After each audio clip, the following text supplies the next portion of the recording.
Have you ever been so afraid of failing at something that you decide not to try at all? Or has fear of failure meant that subconsciously you undermined your efforts to avoid the possibility of a large failure? Well, everyone hates to fail. For some people, failing presents a psychological threat where the motivation to avoid failure is relatively higher than the motivation to succeed. This fear sabotages chances of success. Because of this, many people don't try at all. So what does this phrase, fear of failure, actually mean? In this video, I'll be exploring what fear of failure is, from where it is originating, and emotional and behavioral symptoms that are produced by fear of failure. Stay tuned for part 2 of this fear of failure series, where I will be talking about actionable steps that will eliminate your fear of failure to enjoy true success in life. Hi, I'm Dhirini Vijayratna. Welcome to my channel, where I'll be talking about topics that will help you to create the extraordinary life you deserve.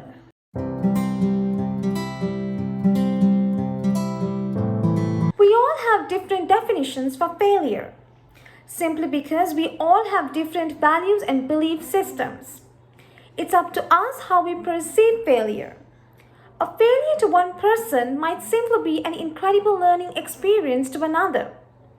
For me, failure came as a form of motivation. There was a time when fear of failure completely took over me when things didn't go as planned. I was the type of person who constantly worried about what other people would think about me. I completely shut down and detached from everything in my surrounding. Let me tell you a story. I am this person who is really good at preparing creative presentations, but I have never presented one myself. I remember the first time I got the chance to do one was for an assignment when I was at university. I was super confident on the content which I had prepared and was really proud about it. But the dreading part was presenting it. Back in school, I have never done such things right. Basically, I didn't even get many opportunities, and the 1 or 2 opportunities which I got didn't go well. I couldn't deliver a speech in front of the class without making a fool of myself. Most often, I was ignored or laughed at. I was constantly being put down, and that gave a huge fear in myself, making me think that I'm not good enough. It gave me feelings of solitude. In my head, I was always comparing myself to others, thinking whether I am not worthy enough and why I am not talented enough. So coming back to my first story, the due date for my presentation was coming close. I had sleepless nights. I was constantly thinking about what would happen that day. I tried by hearting the content but messed up each time I tried to remember it. I felt lightheadedness, my palms started to become sweaty, my head was spinning, and I even tried to fake an illness in order to avoid going to the university on that day. I imagined making a fool of myself in front of everybody. I realized that I couldn't continue like that. There was no way I was able to do a presentation in that state. So I gathered my thoughts and feelings and kept saying to myself that what could possibly go wrong if I do a mistake? Worst case, I will probably get no marks. But that was not an option for me. After putting so much effort to prepare it, I badly wanted to pull it off. I went in front of the mirror, took all the courage and confidence I had, and started presenting to an imaginary audience. I simply could not let the situation which happened back at school to be repeated. I realized that only I could prevent humiliation. Instead of by hearting what I had to present, I grabbed the context of the whole presentation and made a mental note of all the important points. I imagined how the end result would be if I successfully presented it, and if things really didn't work out, I could always repeat the assignment or talk to my professor about another option. I focused on putting my effort to do a good job. So finally, when the day came, I recollected what I had been running on my mind, clicked on the presentation, and started presenting it with confidence. To my amaze, everybody was listening carefully with all their eyes and ears towards me.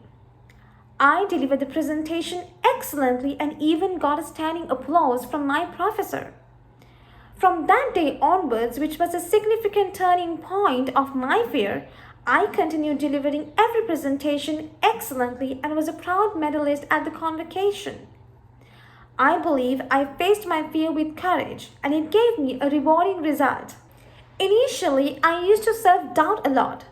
Usually people around us don't admit to these kinds of thoughts because we don't show our feelings up on our sleeves. But the commonality is that everybody fails at least once in life. It's a part of our lives which cannot be avoided. It's impossible to go through life without experiencing some kind of failure. People who do would probably be living so cautiously that they might not be heading anywhere at all. Simply put, they're not really living at all. Fearing failure is an emotion. Sometimes we get what we want and sometimes we don't. We have to find a way to deal with it. The fear of failing is immobilizing. It can keep us from doing nothing, resisting us to move forward. If I allowed my fear to keep overtaking me, then I would have lost all the great opportunities I have received so far. We will tumble and fall in life, doors will get slammed right on our faces, we'll be rejected for hundreds of reasons, and we might even make wrong decisions. It's that failure which will keep us going. It's that failure which will lead us to success. Those who take risks are most successful, and in every risk there is a potential of failure. Failures teach us things about ourselves that we wouldn't have learned otherwise. For instance, failure can help you discover how strong you are. Failing at something will help you to find unexpected motivation to succeed. Failure is usually caused as a response to a specific situation. Critical upbringing is one such reason where there could be an unsupportive family environment where children could feel that they never can meet the family's expectations, or it could be an environment where failure is unacceptable. This might lead children to continue same when they are adults. Trauma could be another reason where a person would have gone through a huge traumatic failure in the past and will be afraid of going through the same experience again. The negative consequences resulted from an incident like giving an important presentation in front of a large group and doing a bad job could lead to a traumatic fear. This experience could be so terrible that you become afraid in failing in other things, and years later you will still carry that fear. Being a perfectionist also leads to fear of failure, as there is a constant thought in the mind that anything less than perfect is a failure.